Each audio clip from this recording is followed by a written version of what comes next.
ही गुंडे माफिया आतंकियों को बल मिलता रहा समाजवादी पार्टी की सरकार में।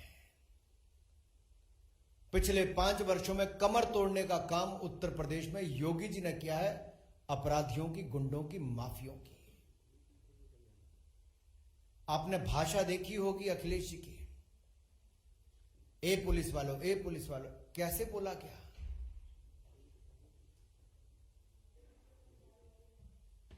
और एटीएस और पुलिस पर प्रश्न चिन्ह खड़े किए और उनकी जांच पर भी प्रश्न चिन्ह खड़ा करते हैं। मैं तो 2 बातें आपके सामने और रखना चाहता हूं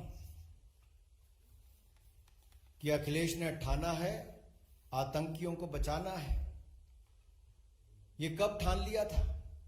2012 के उत्तर प्रदेश के चुनाव से पहले समाजवादी पार्टी के मैनिफेस्टो में सीधे सीधे लिखा था,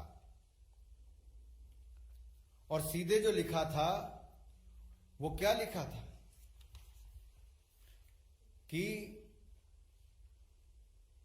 मुस्लिम युवाओं के खिलाफ आतंकवादी जो चार्जेस हैं आतंकवाद के, उसको वापस लेंगे। 2012 में समाजवादी पार्टी के मैनिफेस्टो में कहा गया,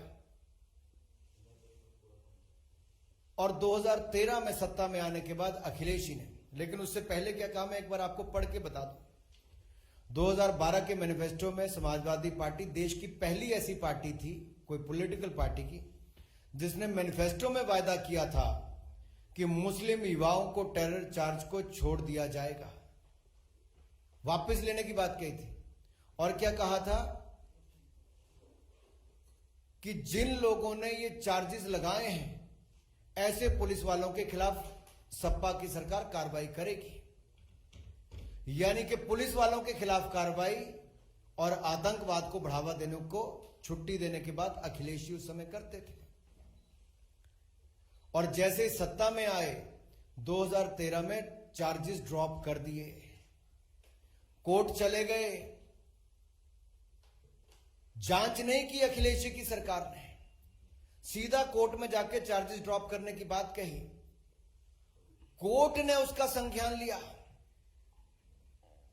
कोर्ट ने संज्ञान लिया और क्या कहा कोर्ट ने कि आज आतंकियों को छोड़ दोगे तो क्या कल उनको पद्म भूषण दोगे? और मैं उनका, आपका जो जज साहब ने कहा, मैं आपको उसको पढ़ के सुना देता हूं।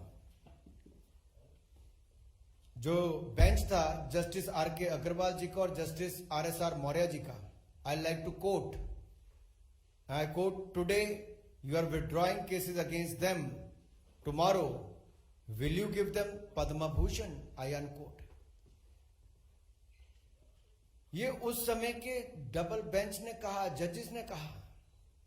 ये अपने आप में अखिलेश यादव जी पर, समाजवादी पार्टी पर बड़ा प्रश्न चिन्ह खड़ा करता है।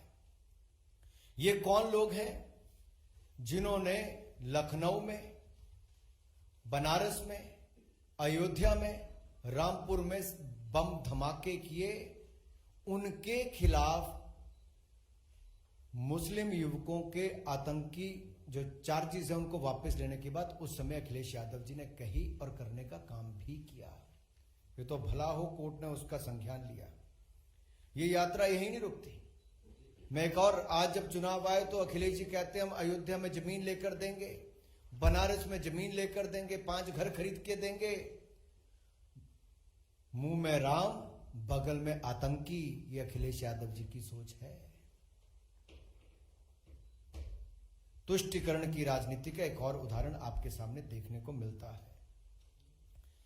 और ये तो जवानों की शहादत पर सवाल उठाते हैं, एटीएस और पुलिस पर सवाल उठाते हैं, और आतंकियों को घर पर बिरयानी खाने बुलाते हैं, उनके समर्थकों को बुलाते हैं। मैंने फोटो भी आपको दिखाई, क्या हाल है। इसीलिए तो मोदी जी कहते हैं लाल टोपी मतलब रेड अलर्ट।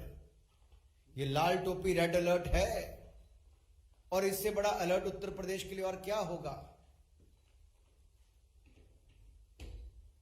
चुनाव के समय उत्तर प्रदेश की जनता को यह तय करना होगा और ये निर्णय भी करना है कि ये समाजवादी नहीं, समाज विरोधी है।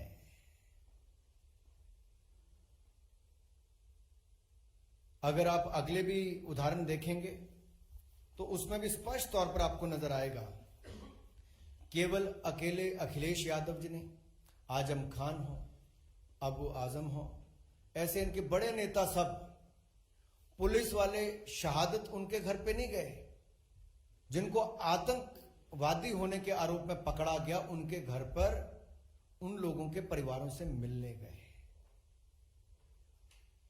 ये आतंकवादियों को, उनके परिवारों को संरक्षण देने का काम सपा करती है, भाजपा जीरो टॉलरेंस की नीति के साथ चलती है। यही नहीं, मोदी जी ने आतंकवाद के खिलाफ जीरो टॉलरेंस को देश के अंदर तो किया ही, मुख्यमंत्री रहते हुए भी, प्रधानमंत्री बनकर भी। मुख्यमंत्री थे तो अहमदाबाद के बम ब्लास्ट, सीरियल ब्लास्ट के खिलाफ कार्रवाई की। 26/11 का हमला हुआ तो मुंबई जाकर स्वयं वहां पर भी गए, और जब प्रधानमंत्री बने तो दुनिया भर के नेताओं के साथ आतंकवाद के खिलाफ जीरो टॉलरेंस की नीति को मोदी जी ने आगे बढ़ाया है और आगे बढ़ाएंगे। पिछले 7 वर्षों में देखिए, सैकड़ों आतंकवादियों को मार गिराया, आतंकवादी हमलों को यहां पर अंजाम नहीं देने दिया है। यह भाजपा का जीरो टॉलरेंस आतंकवाद के खिलाफ है। अगर आप, मैं लंबा इस पे नहीं जाना चाहता, लेकिन एक के बाद दूसरे उदाहरण देखेंगे, सब लंबी सूची आपके सामने आती है, कैसे समाजवादी पार्टी ने और कांग्रेस ने भी, बाटला हाउस कांड तो आप भूले नहीं होंगे, मोहनचंद शर्मा जी, इंस्पेक्टर मोहनचंद शर्मा जी की शहादत पर सपा और कांग्रेस ने प्रश्न चिन्ह खड़ा किया था, और कांग्रेस के दिग्गज नेताओं ने कहा था कि सोनिया जी उन गुनहगारों के घरों पर जाकर फूट फूट कर रोई थी, लेकिन सोनिया जी, राहुल गांधी जी के पास शहीद मोहनचंद शर्मा जी के घर जाने का समय नहीं था, ना अखिलेश जी के पास था, न उनके बाकी नेताओं के पास था। ऐसे कई प्रूफ आपके सामने हैं, जहां रामपुर के सीआरपीएफ कैंप पर अटैक करने के, जहां पर 7 सीआरपीएफ के हमारे जवान शहीद हो गए थे, उसमें भी अखिलेश यादव जी ने उनके केसों को वापस करने की बात कही जो लोग उसमें इन्वॉल्व थे। इसी तरह से ही समाजवादी पार्टी के ऊपर आरोप और कई ऐसे लेख लिखे गए कि सिम्मी के ऊपर बैन नहीं लगाने के लिए समाजवादी पार्टी ने कहा। अलकायदा के जो ऑपरेटिव लखनऊ में पकड़े गए तो इन्होंने सवाल खड़े कर दिए पुलिस की जांच पर और एटीएस पर। यह अपने आप में दिखाते हैं इनका आतंकी प्रेम। राम नरेश यादव जी हो और बाकी जो नेता हो, उन्होंने समय समय पर, मैं बाकियों के नाम लूं, ये सब लोगों ने बार बार कहीं ना कहीं आतंकवादियों को संरक्षण देने की बात कही है। दूसरी ओर भाजपा ने जीरो टॉलरेंस की बात कही है। इतना ही कहते हुए मैं अपनी बात को समाप्त करना चाहूंगा, लेकिन एक बात जरूर कहूंगा, ये जो मिस्टर समाजवादी पार्टी है, इनके परिवार का अहमदाबाद सीरियल ब्लास्ट के साथ सीधा कनेक्शन है और सीधा कनेक्शन समाजवादी पार्टी के नेताओं के साथ भी है। इस पर अखिलेश जी से मैं जवाब चाहता हूं, उनकी चुप्पी क्यों है? न्यायालय के जो निर्णय आया है, आदेश आए हैं, उसके ऊपर भी इनकी चुप्पी क्यों है? आप लोगों का कोई प्रश्न हो तो आप एक एक करके पूछ सकते हैं। चलिए, बहुत बहुत धन्यवाद जी।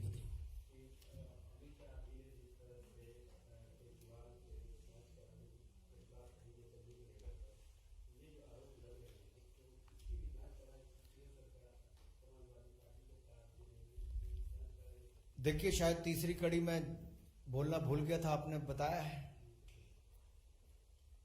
सोनिया जी तो रोई ही थी, जाकर उन आतंकवादियों के परिवारों के पास जाकर अखिलेश यादव जी खुले में समर्थन देते फिरते हैं उन परिवारों को और पुलिस पर प्रश्न चिन्ह खड़ा करते हैं।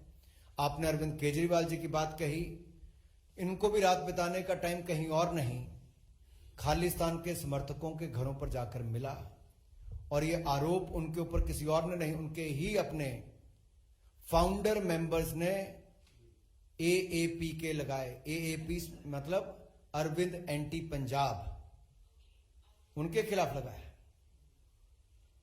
वहां पर भी जांच करने की बात गृह मंत्री जी ने कही है और यहां तो पूरी जांच अमित शाह जी ने उस समय से लेकर आज जो ये निर्णय आया है उस समय की सही जांच और कोर्ट ने भी उसको सच साबित करके फांसी की सजा सुनाने का काम भी किया है। मैं तो यही कहूंगा, वही हवा है, वही सपा है, दंगइयों का हाथ, आतंकियों का साथ।